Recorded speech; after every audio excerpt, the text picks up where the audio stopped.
Hi, welcome again to this episode of Low Carb in the Leaves with me, Dr. Mary Barson. This week I'm talking about why the party isn't over. I'm just going to move because the sun's quite bright. That's better. It is always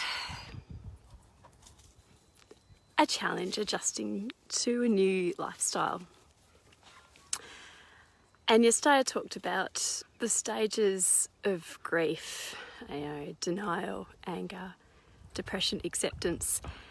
And although it is completely unique for every individual person, I do believe that there is an analogous experience to grief when changing your lifestyle. Yesterday I talked about anger and the anger that I felt when confronted with the reality that due to my insulin resistance and polycystic ovarian syndrome, if I ate the same way as my peers, I got really unhealthy and overweight, and they didn't.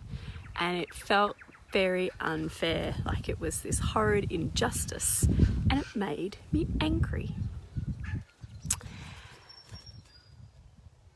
When you change your lifestyle, you make the connection between the food you eat and how you feel, and you change your lifestyle. Say you go low carb, real food, your insulin goes down, your weight goes down, your inflammation goes down, your energy is better, you feel good, you look good, everything is going really, really well. In the first few stages, in that first flush of action, it's really quite easy usually to stay motivated and stay on track. But no matter how wonderful the changes are, it is often quite sobering to realise that you can't go back to your old way of eating without serious consequences to your health. And sometimes that makes people angry, and sometimes it makes them sad. And that's okay. It is okay to feel that anger and that sadness.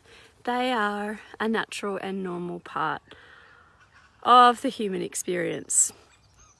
And I think it is important to accept and honour the anger, the sadness,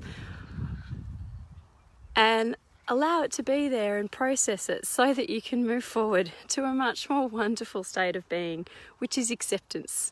Once you've really been in this lifestyle for a while, you've ironed it out, you've figured out what works for you, for your family, what doesn't work, you've got all your low carb shortcuts going on with your whatever, air fryer, your slow cooker, you've got your 5-minute meals down, you've figured out how to pack the children's lunchbox, and how to pack your own lunches, what to do when you're out, you've got it all sorted, then there is this sort of wonderful state of acceptance when it just becomes easy and you enjoy the health benefits long term. But I reckon that new little bits of sadness and grief and anger and whatever, denial even, can pop up at any time, particularly around now, around Christmas time and New Year's, when in our high carb world, there's a lot of high carb, sugary treats out there, which we are socially expected to consume. So sometimes in this time of year, the sadness, the anger, the change, the grief can reoccur all anew. And I do think it is important to accept them, to let them be there, and to understand that emotions are just normal. Emotions are like our body's alarm system. That emotions exist from an evolutionary point of view to try and keep us safe. We experience anger when we feel that there is an injustice, some kind of injustice that we need to correct. And that's a survival mechanism so that we can keep ourselves safe, keep life equitable. Anger is you know, it's important. We feel anger when we think there's an injustice to us, our friends, our family. And sometimes the alarm system is, you know, it gets it wrong. Sometimes there isn't really an injustice, we just feel there is. But that's what anger is for. Sadness is a really common one too, and that is often when we feel there's some kind of loss of connection to people, to places, to things. And from an evolutionary point of view, we needed to be connected to our environment, connected especially to our people, or we wouldn't survive. So we had sadness as like this alarm system to ensure that we stayed connected.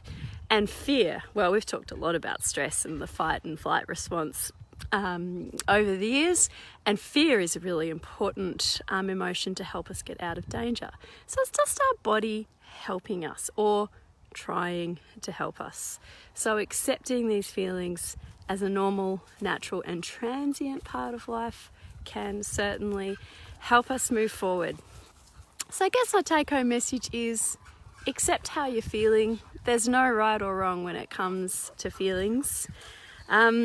And on acceptance, the more you live in this low carb, real food, the more you live this low carb, real food life, the closer you get to acceptance and to this wonderful, all important food freedom. All right, guys, the party is definitely not over. Have a fabulous day, and I'll see you tomorrow.